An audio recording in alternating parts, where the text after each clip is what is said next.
We now have for you part 2 of a 2-part interview conducted with Marlon Glean, Caribbean Development Manager for FIFA. Here's Wayne Francis Wright with further discussions. WPG10 Sports conducted a 2-part interview with Caribbean Development Manager for World Football's governing body, FIFA, Marlon Glean. In part 2, the former Grenadian national player expressed what he thought were the solutions to the current downward spiral in the national game and believes that the answers lie in the past and how some former structures and setups should be reintroduced, and drew comparison with Jamaica's footballing success and how their structure is similar to the past initiatives in Grenadian football. I was in a meeting with the Minister of Sports and the Mayor of Kingston in Jamaica a couple of weeks ago. And there was a big argument as to which school was a better school in football. So when you have your politicians and your leaders arguing about a sport, then that tells you as to the passion and how much support and effort is there in Jamaica in terms of their youth football. I would like to see this return to Grenada, where at a secondary school game you can see 3,000, 4,000 people at a match. Now secondary school football is probably 5 or 10 people watching a secondary school game. Development Manager Glean believes the reorganization of football is needed, especially within the secondary school game, where he believes students are lacking in game time. If a kid is waiting for an entire year to play secondary school football, they shouldn't play 6 matches and be done with it. I think we have to go back to giving secondary school players at least 12, 13 games, and not just playing within the little group in St. John's or St. George's. But a GBSS should be able to go up to play Montrose or Grenville Secondary School. That's how it used to be before. And during that period, we saw so much development. During that period, we saw players at secondary school playing on the senior national team. Selwyn Paul, who played at St. Rose, was playing at the senior national team at the same time. We had a Rampa Rifle Forsyth in Victoria. While playing at secondary school, he was playing on the senior national team.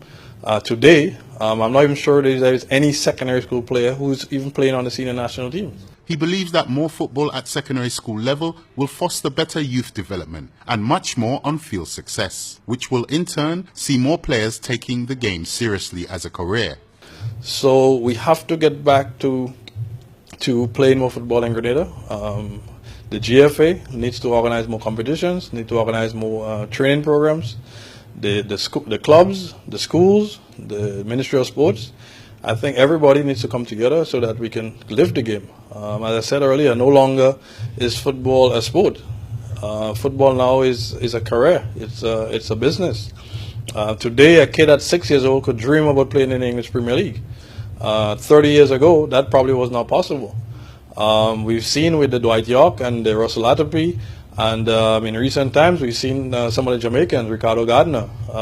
We've seen what they've done coming from regular local communities in Trinidad and in Jamaica, and then going on to play into playing in the Premier League. So a kid right now can dream about playing in the Premier League. A kid in Grenada today could make a career out of football and be able to take care of his family even better than him being a doctor or a lawyer or a politician. Mr. Glean commented on the public response to his appointment locally and regionally. The Grenadian public, very supportive. When I was appointed sometime in 2017, I got a lot of text messages and calls congratulating me on the position, so very supportive. And I've been working really well with the Grenada Football Association also. In terms of the role, as I said to people, you can't get a better job than doing football.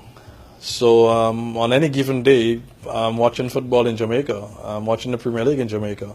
And then the following day, I'm in Aruba or Bermuda watching another match. During the World Cup, I'm watching football 24 hours a day. So as of right now, I live football.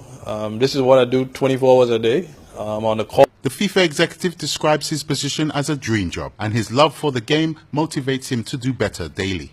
He values his position and understands the developmental influence that his job entails. And although he's met a number of footballing stars, past and present, he still holds local heroes who he emulated as a youth in high esteem. And that's where his excitement and awe lies. Wayne Francis Wright, WPG10 Sports.